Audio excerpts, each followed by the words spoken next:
ಸಿಮ್ಗಳ ವಿಚಾರದಲ್ಲಿ ತುಂಬಾನೇ ಜಾಗೃತರಾಗಿರಬೇಕು. ನಿಮ್ಮ ಹೆಸರಿನಲ್ಲಿ ಬೇರೆ ಬೇರೆ ಅವರು ಸಿಮ್ಗಳನ್ನ ಬಳಕೆ ಮಾಡ್ತಿರುವಂತಹ ಸಾಧ್ಯತೆ ದಟ್ಟವಾಗಿದೆ.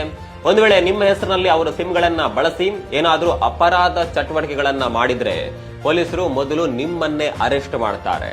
ಉದಾಹರಣೆಗೆ ನಿಮ್ಮ ಸಿಮ್ ಅನ್ನ ಉಗ್ರರು ಬಳಸ್ತಾ ಇದ್ದಾರೆ ಅಂತ ಅಂದುಕೊಳ್ಳಿ, NIA ಮೊದಲು ಬಂದು ಅರೆಸ್ಟ್ ಮಾಡೋದು ನಿಮ್ಮನ್ನೇ. ಹಾಗಾದ್ರೆ ನಮ್ಮ ಹೆಸರಿನಲ್ಲಿ ಬೇರೆಯವರು ಸಿಮ್ಗಳನ್ನ ಮಾಡಿದ್ದಾರಾ ಅಥವಾ ನಮ್ಮ ಹೆಸರಿನಲ್ಲಿ ಬೇರೆ ಯಾರಾದ್ರೂ ಸಿಮ್ಗಳನ್ನ ಬಳಕೆ ಮಾಡಿದ್ದಾರಾ ಅನ್ನೋದನ್ನ ನೋಡೋದು ಹೇಗೆ ಅಂತ ಕೇಳಿದ್ರೆ, ಗೂಗಲ್ಗೆ ಹೋಗಿ ಟ್ಯಾಪ್ಕಾಪ್ ಅಂತ ಸರ್ಚ್ ಮಾಡಿದಾಗ ಮೊದಲು ಬಂದಂತ ವೆಬ್ಸೈಟ್ ಅನ್ನ ಕ್ಲಿಕ್ ಮಾಡಿ ಅದರಲ್ಲಿ ನಿಮ್ಮ ಮೊಬೈಲ್ ನಂಬರ್ ಹಾಕಿ ಕ್ಯಾಪ್ಚಾ ಹಾಕಿ OTP ಎಂಟರ್ ಮಾಡಿದ್ರೆ ನಿಮ್ಮ ಆಧಾರ್ ಸಂಖ್ಯೆಯಲ್ಲಿ ಎಷ್ಟೆಲ್ಲ ಮೊಬೈಲ್ ನಂಬರ್ಗಳು ಆಕ್ಟಿವ್ ಆಗಿದೆ ಅನ್ನೋದನ್ನ ತೋರಿಸುತ್ತೆ.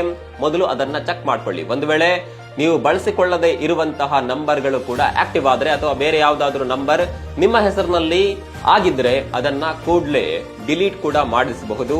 ಇಲ್ಲಿ ನಾಟ್ ರಿಕ್ವೈರ್ಡ್ ಎನ್ನುವಂತಹ ಒಂದು ಆಪ್ಷನ್ ಇದೆ, ಅದಕ್ಕೆ ಕ್ಲಿಕ್ ಮಾಡಿ ರಿಪೋರ್ಟ್ ಅಂತ ಕೊಟ್ರೆ ಆ ಎಲ್ಲ ಮೊಬೈಲ್ ನಂಬರ್ಗಳು ಡಿಸ್ಕನೆಕ್ಟ್ ಆಗ್ತವೆ. ಹೀಗಾಗಿ ನಿಮ್ಮ ಹೆಸರಿನಲ್ಲಿ ಬೇರೆ ಯಾರಾದ್ರೂ ಮೊಬೈಲ್ ಸಿಮ್ ಗಳನ್ನ ಬಳಕೆ ಮಾಡ್ತಾ ಇದ್ದಾರಾ ಅನ್ನೋದನ್ನ ಮೊದಲು ನೀವು ಚೆಕ್ ಮಾಡಿ. ಈಗಲೇ ಇದನ್ನ ಮಾಡಬೇಕಾದಂತ ಅನಿವಾರ್ಯತೆ ಇದೆ, ಕಾರಣ ಈಗ ಫ್ರಾಡ್ ಗಳ ಸಂಖ್ಯೆ ಹೆಚ್ಚಾಗ್ತಾ ಇದೆ. ಹೀಗಾಗಿ ನೀವು ಈಗಲೇ ಇದನ್ನ ಚೆಕ್ ಮಾಡಿಕೊಳ್ಳಿ.